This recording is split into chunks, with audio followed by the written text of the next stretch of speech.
Assalamu alaikum, hello and welcome. I'm Shazia, joining you on the Nutrition Show on Unity FM 93.5 FM. I'm really excited to have you all join me today for a discussion on topics related to nutrition, which I hope may support you, your loved ones, and those that you influence with better health and well-being. As always, and before I get lost in the topic of the day, I want to remind listeners that all information shared on the show is general in nature. For anyone with medical issues or concerns, or you're listening and you're concerned about what you hear today, please be sure to seek and check out medical advice from your own general practitioner. Today's topic then is about hay fever and tips that you may like to consider to help reduce symptoms from a natural perspective, whilst you utilise the options most familiar to you. Now, this may be really timely for some of you because, you're coming up to the time of year when you start to suffer hay fever symptoms. But for others, I appreciate it might be a little too late. Either way, I hope that there will be something mentioned today that you can take away and use in some capacity to benefit yourselves and those that you know who may be suffering with similar symptoms. So for those of you who experience hay fever, it can be quite disabling, depending on the number of symptoms you're having, the severity of symptoms, and all of these impact and compound one another, and can actually impact life quite significantly for many.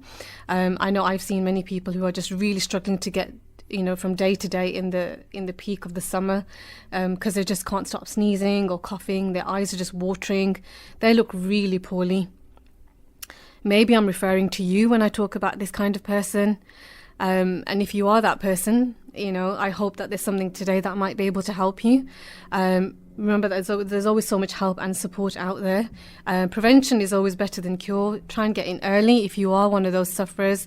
You want to sort of get your body ready for hay fever season rather than wait until the season is in full swing. Lucky for those then who don't really get hay fever. However, it's very normal for many of us to know someone who's going to be suffering with these symptoms because, there are so many people who are actually in the category of hay fever sufferers. So just to briefly talk about what hay fever is, Allergy UK describe hay fever as a common allergic reaction which occurs at particular times of the year.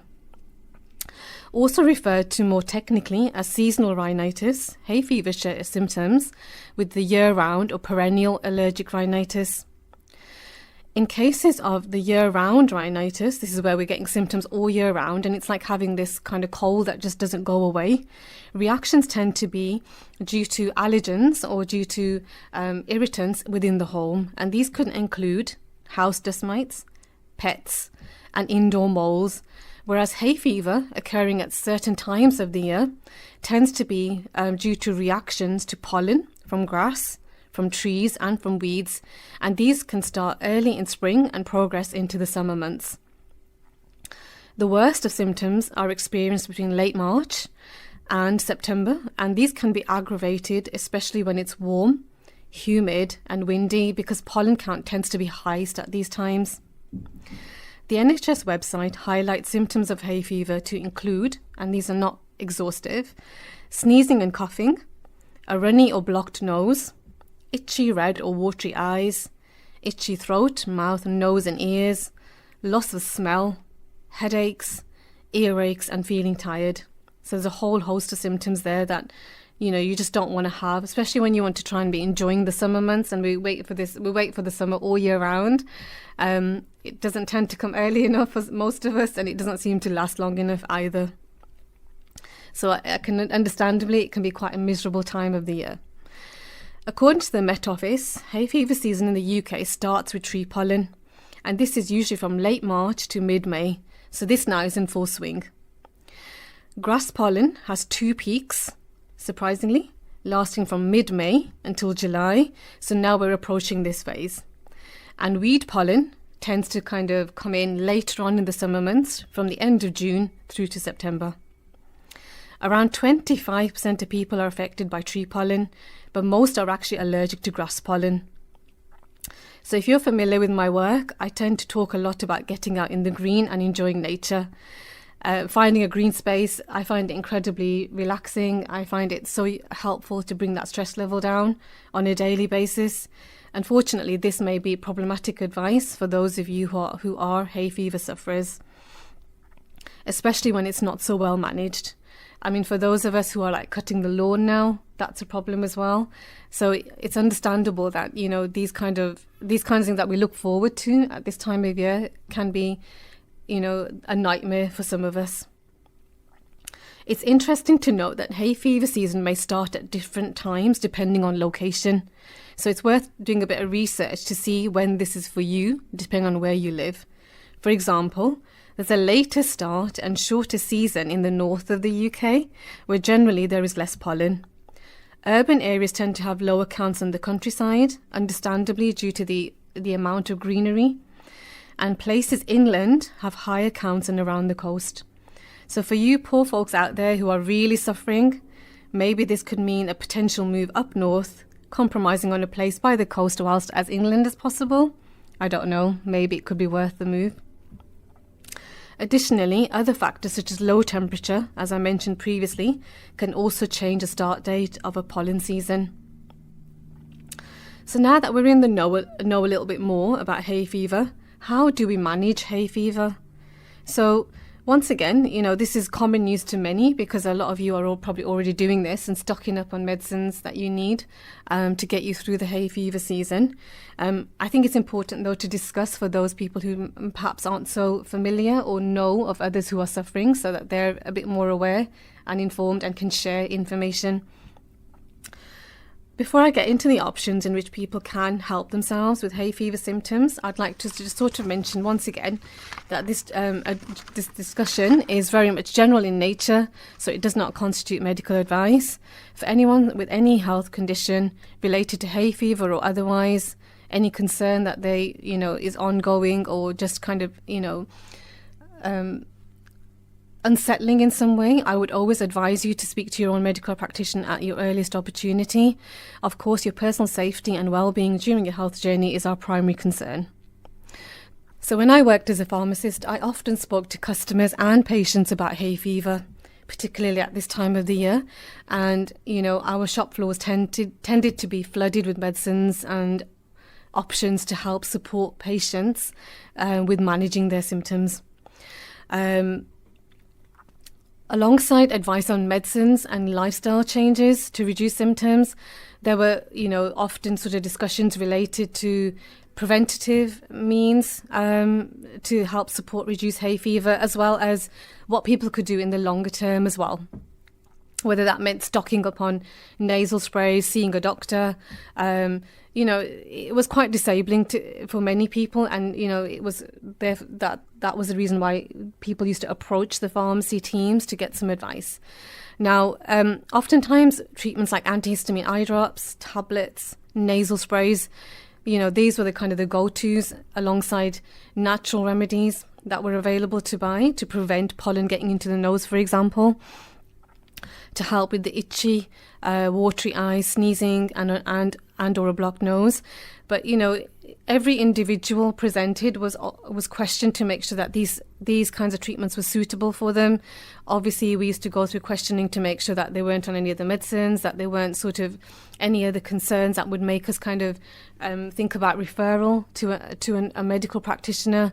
So, you know, even though you may pop in and buy medicines for your hay fever, always check in to get some more information, because you never know, there may be something more suitable for you, or there might be something that you need to check out a little bit further before you continue to treat yourself, especially when you've got cases where your symptoms aren't resolving, where symptoms aren't improving, they're getting worse, or if you have any other concerns otherwise. I think it's always worth just checking in with a pharmacist. We're quite readily available in stores and in other settings, and just getting that extra, you know, the personalised advice to help you on your journey in terms of your health. So what may explain the reasons for why people have or experience hay fever? Well, this is going back to the immune system. So most people know the immune system as our defense system. So think of an army ready to attack when, you know, there's an invader of some sort. You know, I don't like to use the example of a kind of a battle, but it's very much the same situation. You've got like your defense system in place, ready to attack any offender, to protect you, to protect your body. So, you know, the immune system has several kind of setups, if you like. There are different levels of immune response. We've got the basic immunity, where we've got the barriers in our body, so like our nasal barriers, our skin, mucous membranes. All of these are kind of the first line barriers to prevent allergens getting into the body and causing harm and havoc in the body.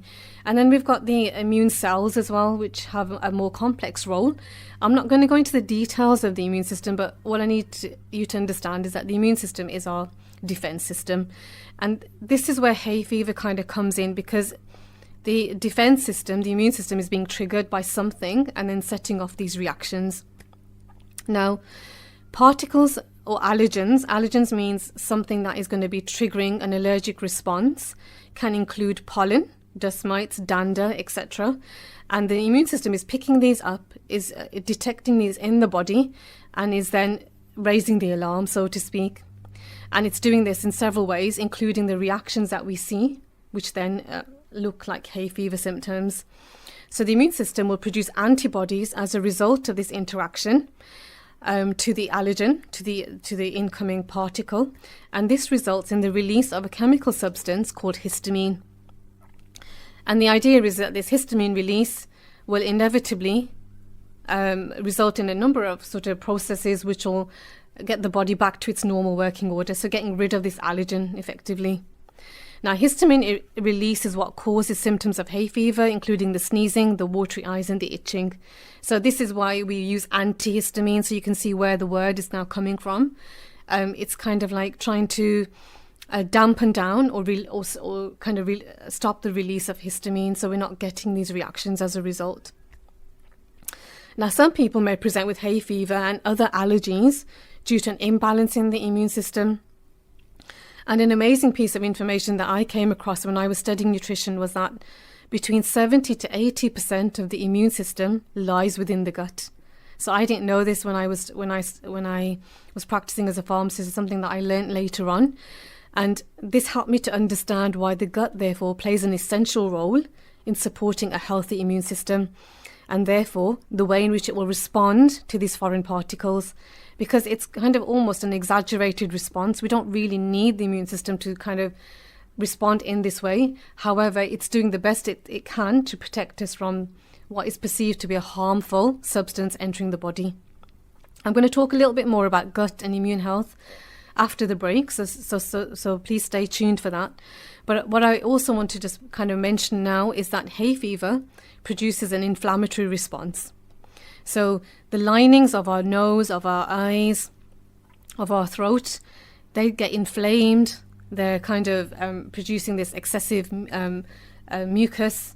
They're kind of, they're itchy, they're uncomfortable. All of these symptoms are indicating that there's an inflammatory process going on. And this is affecting those parts of the body that are exposed to these allergens and these kind of these substances that we're not wanting to get into our body. And this includes the throat, the nose, the sinuses, the lungs, and the eyes. So everything that is being exposed to these substances through the air, like our eyes, our nose, our throat, as I've just mentioned, we're going to get an inflammatory response at the level of those areas of the body. So that's why we get that swelling, that itching. And what makes this worse is that people who experience these symptoms, really do suffer extensively, because it makes them more sensitive to other irritants. So when these people are out in a smoky area, for example, even if they're attending a barbecue, it's so difficult for them because their symptoms are compounded. They're just made that much more worse. And even air pollution, so getting out, if you're living in the city, for example, if you're suffering from hay fever and then you're having to walk through a crowded city with, traffic bumper to bumper, this is going to, exaggerate your symptoms even more. So that, initial inflammatory response is aggravating further sort of exposure to other allergens in the environment. So you can see how something that kind of started out quite small can actually become quite uncomfortable for the person. So this is why it's key to find out what you can do to kind of prevent yourself getting to that stage. So part of that is knowing what types of pollen you're allergic to, what other irritants that you're allergic to. Some of us are, like myself. I'm very irritant to, sort of sensitive to very strong fragrances in the home. So I tend not to use them. I find alternative ways to kind of freshen the home. You need to kind of locate what these are for you or for the people that you live with, and try to minimize those to the best of your ability to try and manage your condition as well as possible. So sometimes that might be, you've got to close the window, for example, at sort of peak times of the day when pollen is at its highest. It might mean that you kind of, you might need to do your washing in a particular way. That's difficult too. You might not want to dry your clothes outside just to avoid pollen getting onto your clothing. You might want to use a laundrette at certain times of the year. A whole host of things. If you haven't got a dryer, a whole host of things may need to be kind of grafted in for your particular situation. So you've got to look at the whole picture. What's causing the symptoms? What time of year are they coming in? How can you minimize them? When do you start medication if medication is appropriate for you? Have a plan in place if you are a hay fever sufferer, because you want to kind of enjoy the summer and make the most of this, the hot weather, the season. We need the sunshine. Without getting into that stage where you're like just kind of miserable, waiting for the kind of the pollen to drop before you can go out, and missing out on the nicer parts of the year. So that's kind of the sciencey bit to hay fever and the basics of the workings of the immune system. I didn't want to get too technical because I don't see how that's beneficial. I think it's important to understand that it's involving our immune system. So I'm going to talk more about how and what we can do to support our body from a natural perspective, now that you know a little bit about the workings of the kind of the process of hay fever and the medicinal aspect.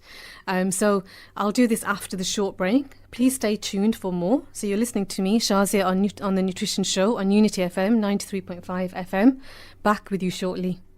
Assalamu alaikum and welcome back to the Nutrition Show.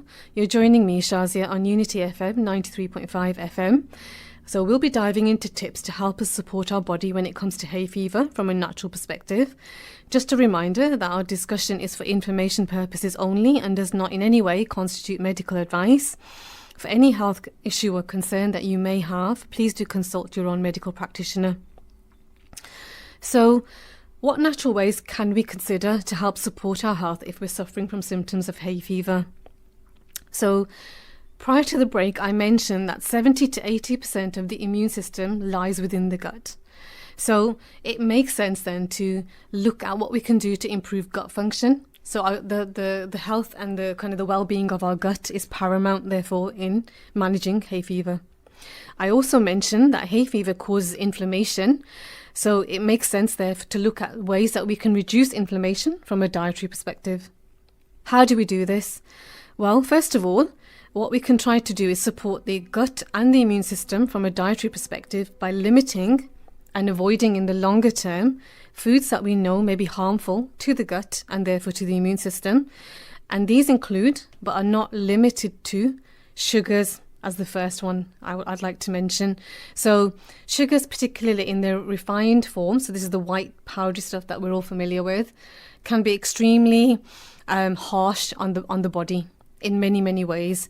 And this includes the gut. So remember, the gut is the first place that is going to be in contact with the external world in terms of what we're putting into our bodies, whether that's kind of what we're putting in intentionally and including those things that we're not putting in intentionally. So the gut, in actual fact, is an external is an organ that's kind of on the external of the environment that we're in, and it's only once food, allergens, etc. get through the bloodstream and over the barrier of the gut that we can say that it's actually internal.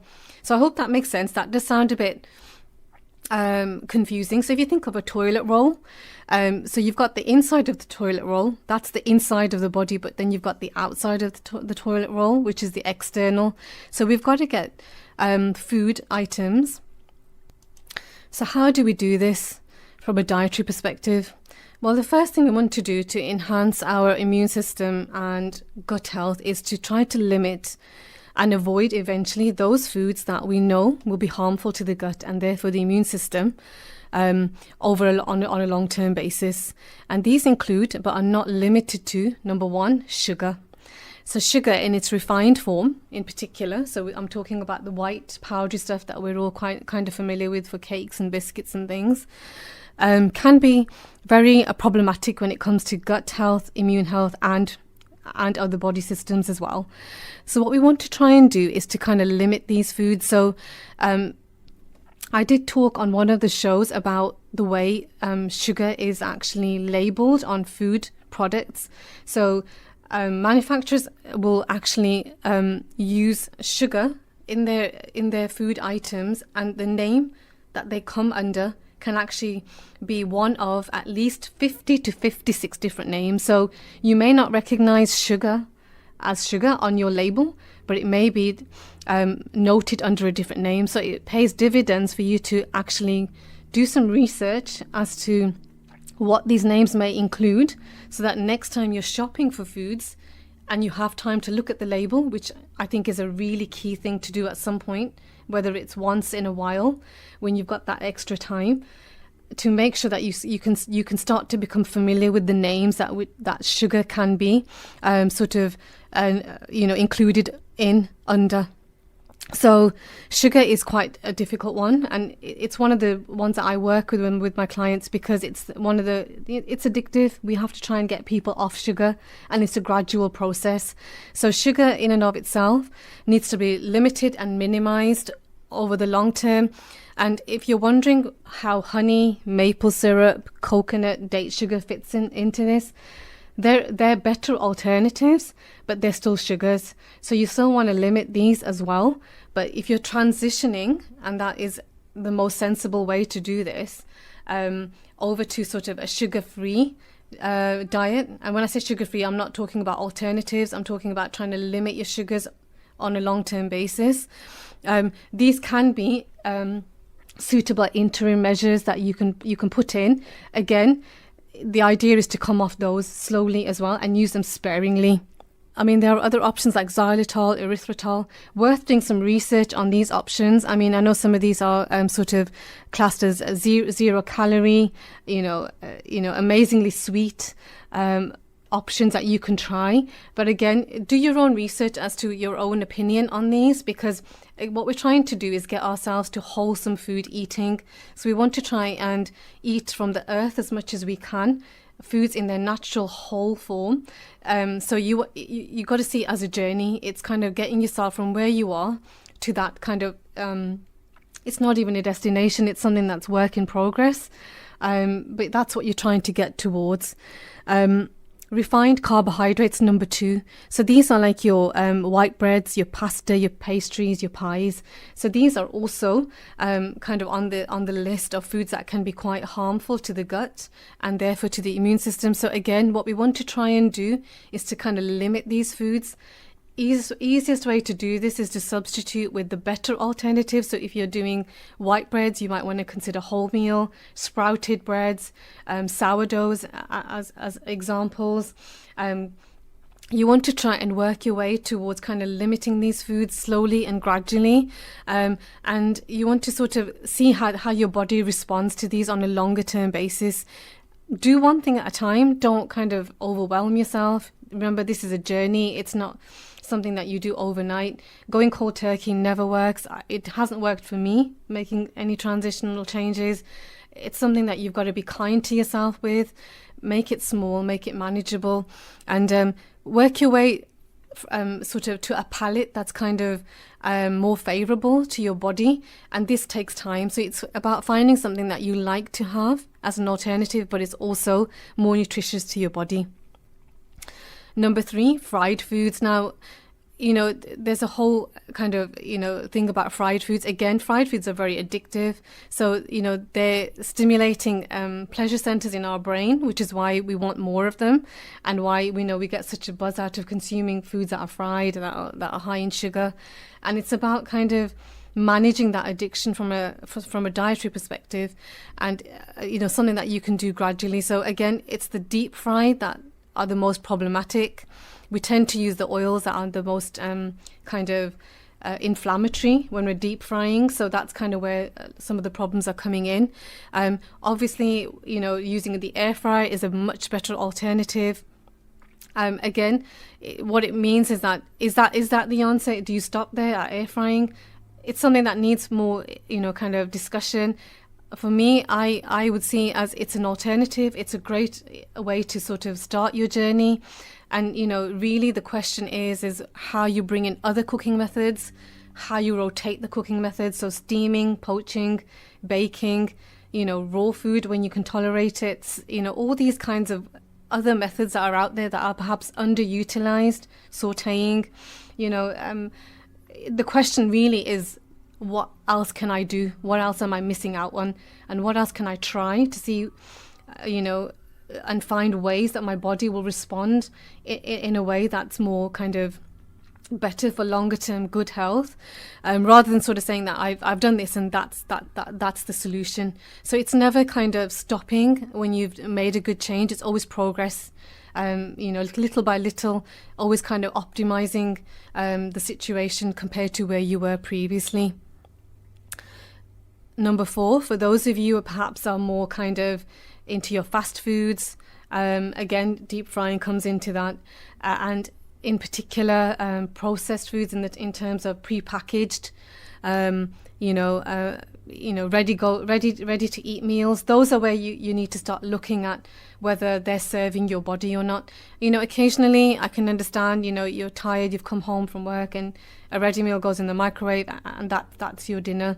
But what you want to try and do on the longer term to support your body and to reduce these kinds of allergies and hay fever type things that we experience, you want to sort of get your body into a more nutritious kind of routine, and we're going to get this from the whole foods, from foods in their natural form, rather than processed and ultra processed foods, which is what we're finding is a very easy option to go to. So again, I've spoken about how you can do this.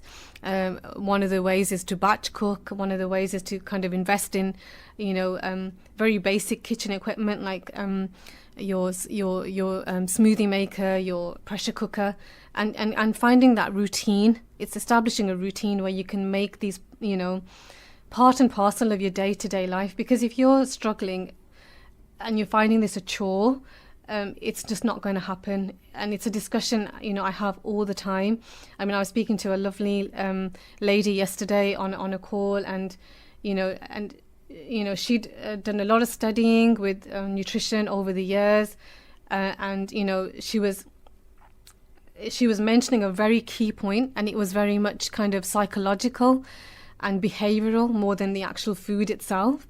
And all these kinds of things come into the story because we do have habits, and breaking habits sometimes is very difficult, and it's about retraining ourselves, allowing our body to experience something new and giving ourselves a chance. So like if you're trying a new food and you're like, I don't like the taste of this, you need to make it exciting. Add a spice to it, add a herb to it, add it to something else that makes it more palatable. Think about an avocado, for example. How many nutrients are you going to get from an avocado? It's a healthy fat option. I mean, I love avocados. It's my kind of go-to food every day. And a lot of people don't like the taste of an avocado, but what can you do? You can add it to a salad, you can smoothie it, you can make a mousse out of it, you can use it in cooking, we've used it in baking. It's such a versatile ingredient. There's so much that you can do to try and incorporate healthy ingredients into your diet. You just have to kind of get yourself more excited about it, and the way you do that is you've got to utilize color, spice, herbs. You've got to get in the kitchen. It's an art. Remember, you don't need to worry so much of it being a process in terms of there's a procedure that you've got to follow. Make it an art, make it fun, make it something that you want to do every day, because if it doesn't come to that, it's something that's not going to be sustainable.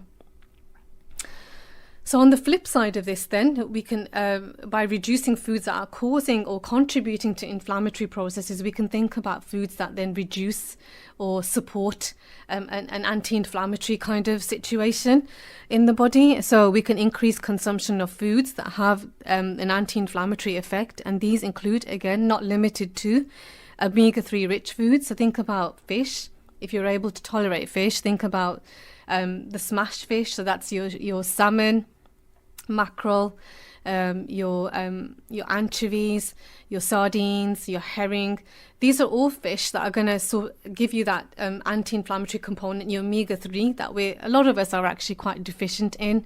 I find when I speak to clients and I see in practice. So you want to try and increase and incorporate fish into your diet. Now, I know a lot of people won't consume fish, so there are alternatives for those people. Particularly if you're a vegan or you just don't like the taste of fish. But if you can, these are really good ways to kind of start to support your body. And you want to kind of work your way up. So if you're doing one portion of fish a week, make it 2 and make sure one of those at least is an oily version. I mean, we have fish almost on a daily basis, and it's a really good protein source for my family. But see what works for you. Change things up. I mean, add fish to a homemade pizza. It's an amazing way to get it in. You might want to, just kind of add it to a curry. I mean, I've done it a very basic curry sauce. I haven't overly fried anything, but I've made like a fish curry and had it with some pasta or something on the side. Think of different ways that you can utilize fish. You can bake it. You can lightly pan fry fish. I mean, sea bass is amazing for that. Think of different ways to kind of incorporate fish into your diet, because I think it's a very good way to get protein into your body, and you're getting the benefits of the anti-inflammatory effect if you're incorporating these oily versions that I mentioned. Avocado, as I mentioned before, healthy fats. Think about olives, olive oil. Some people won't cook with olive oil, but if you're doing some sort of low temperature cooking, olive oil is a good option. I like to drizzle it over a salad. It's a great way to get a nice raw cold pressed good quality olive oil into your body. Think about flaxseed, chia seeds, nuts as well. Again, depending on what you're tolerant to. If you're allergic to these things, don't go anywhere near them. Add things like garlic and ginger, turmeric into your diet. So, such amazing benefits that each one of these roots will bring into your diet. Herbs and spices have their own additional benefits. So, incorporate these into your diet, experiment with different things, different spices, grow your own. That helps to kind of get you more interested in herbs. I've talked about this on previous shows as well. Go online, look for simple recipes that you can try. Start with small amounts. If you don't like them, it's not such a waste. Start with ingredients that your family are more kind of willing to try, and then get more experimental. Remember, the more you incorporate in terms of color, in terms of texture of whole foods, the more phytonutrients you're getting in, the more vitamins and minerals you're getting in. And to be honest, most of us really do need a boost, from our diets alone, from our health, from our stress levels, from the agricultural practices that we're kind of subjected to, and our foods are subjected to. This is something that we have to kind of take on board. Now, pineapple is an amazing fruit to add to your diet if you're not consuming it and assuming that you're not allergic to it, because pineapple contains a substance called bromelain. Now, this is an enzyme which has shown to have some benefit, some useful sort of effects in people with symptoms of hay fever. It may help to reduce inflammation and swelling in the sinuses. So great for, that blocked nose, that runny nose, which could be really problematic. So it's someone that you can add to your shopping list, when you're next out. Don't throw away the pineapple core. Now, this is the richest part of bromelain. What I do is we'll consume the fruit. We'll keep the bits that we're not going to consume, as a fruit.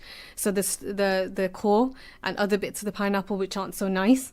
And I put them into a smoothie with some spinach, add some maybe some kiwi into that, an orange, a carrot, a tomato. Just mix it up and choose what you like, and that way you've used the richest part of the pineapple when it comes to the bromelain, and you've not wasted anything either. So that's a great way to get that in. You can also think about adding in foods which contain a substance called quercetin. So quercetin is something that we use quite a lot in clinic in supplement form when we need. Again, it's very useful in allergic type situations. It's an antioxidant and has anti-allergic properties. Now, it may help to support the immune system, and we can find quercetin in foods such as berries, grapes, peppers, red onions and green tea. So if you're not consuming these foods and you're happy to try them, providing again that you're not allergic to any of these foods, try adding these foods into your diet and seeing how you get on with these, because again, you're trying to boost the nutrients that are going to help you with this allergic response. Now, whilst this may be new to some and an acquired taste somewhat, fermented foods are a really good way to go. Some people may not have heard about fermented foods. Some people are kind of already, in them and doing them. So, I mean, a very common one is fermented cabbage or sauerkraut. It's not the easiest thing to start with, but what I do when I try to introduce these foods in my clients' diets is I say, just take a teaspoon from a nice jar of sauerkraut that you've got from a local supermarket, and add it to your meal, maybe just once a day to begin with, and see how you get on. So if you're used to things like pickles, I mean, in the Asian community we have a lot of pickles, and I've grown up in a home where we've always had like a mango pickle or a mixed pickle. We call it a jar. I'm not sure what you're going to be familiar with it but we've grown up with it, so I'm quite used to the sour taste, and I quite like it, to be honest. With a curry, sometimes it's nice to have. Just makes that food a little bit more exciting. So in the same way, pickled foods, fermented foods, they'll taste similar, not exactly the same. It's an acquired taste that you can start with to try and build into your diet. Start small. That teaspoon once a day, you might want to increase it to twice a day if you can. And then experiment, because if you go to an aisle in a supermarket with fermented foods, you'll find lots of things are fermented. It's not just cabbage. You'll find fermented carrots. You'll find fermented nuts. I found a jar of fermented walnuts the other day, which I thought was quite interesting. So think about fermented foods and adding those in. And the reason why these are beneficial is because they're providing a good source of gut bacteria.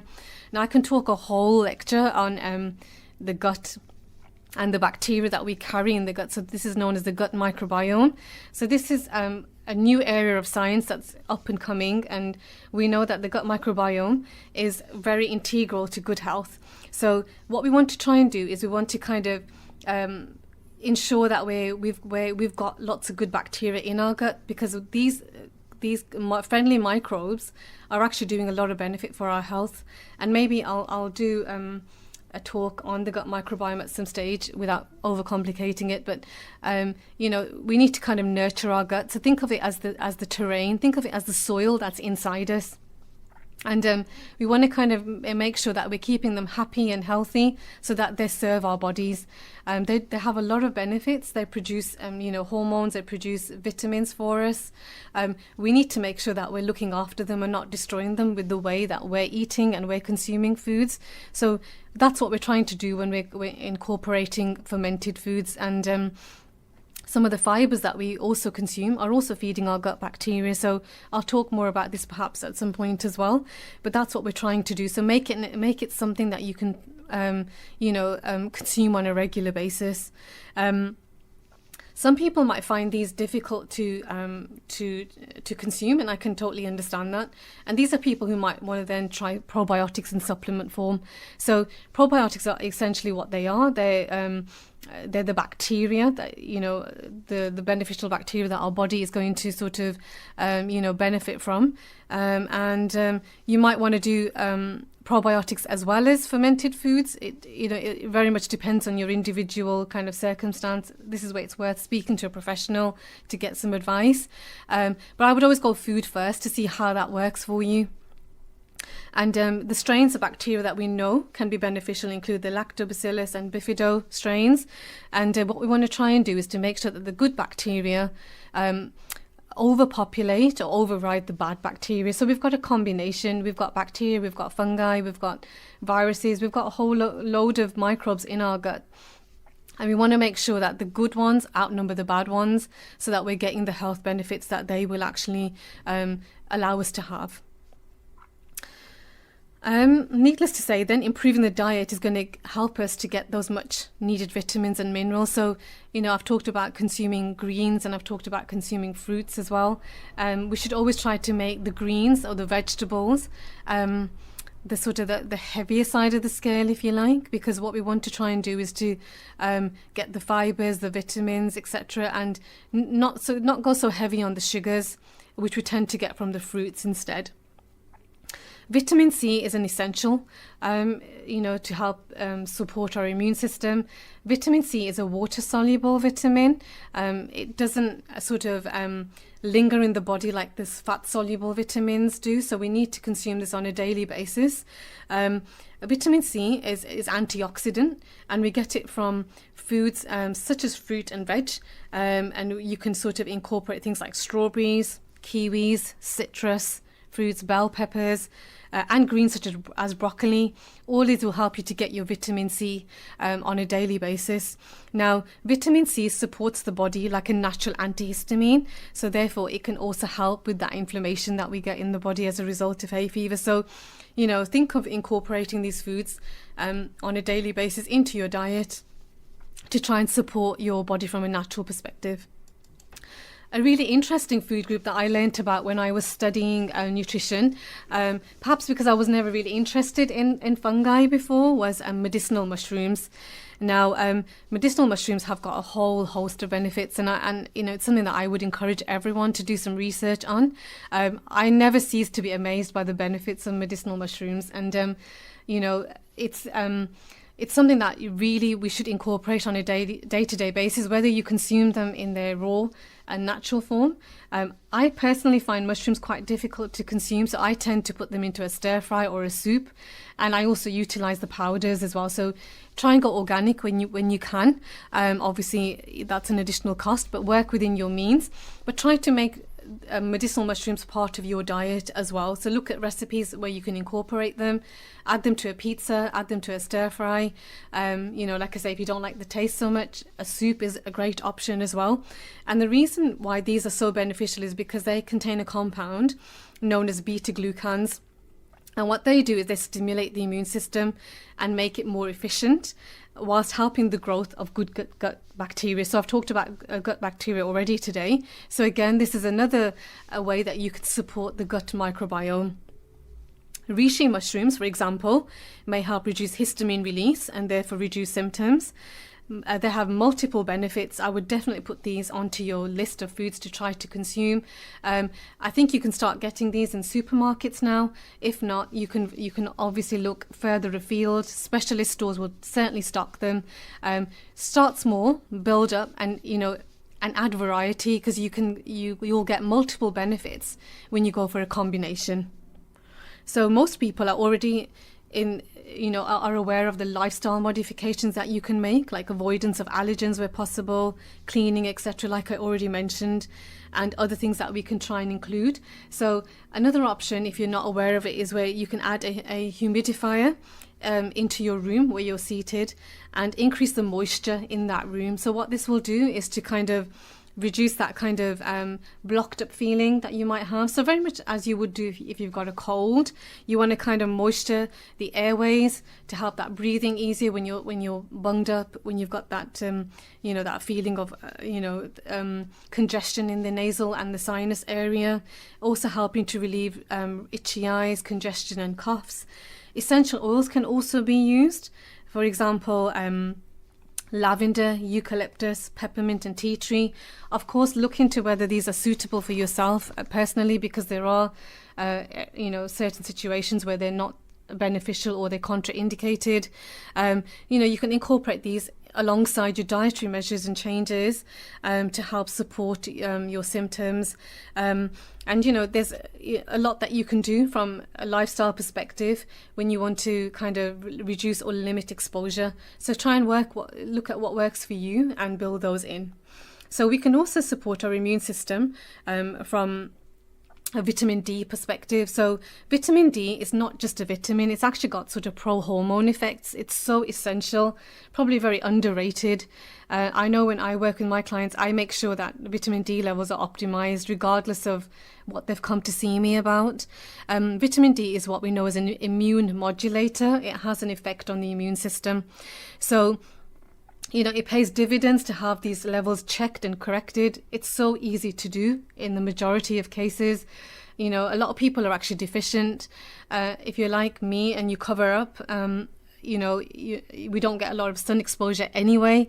These factors are going to reduce the amount of vitamin D that we make and therefore can benefit from. It's so essential to get your levels checked. You can do that through your GP, or you can do it through a private spot test. Really easy to do. You get your results really quickly, and then you can then go on to a protocol where you can either have your stores boosted if you're insufficient or deficient, and then you can go on to a maintenance to kind of keep you going throughout the year.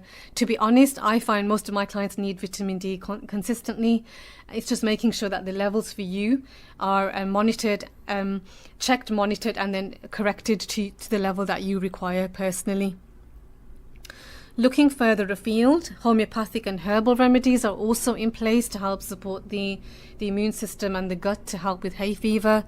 I would always advise consulting with a reputable and registered healthcare practitioner in these respective fields to make sure that you're getting the safest and the most effective option for you and for your personal circumstances. Because remember, just because we talk about natural health, that doesn't mean that everything we suggest is going to be safe for you.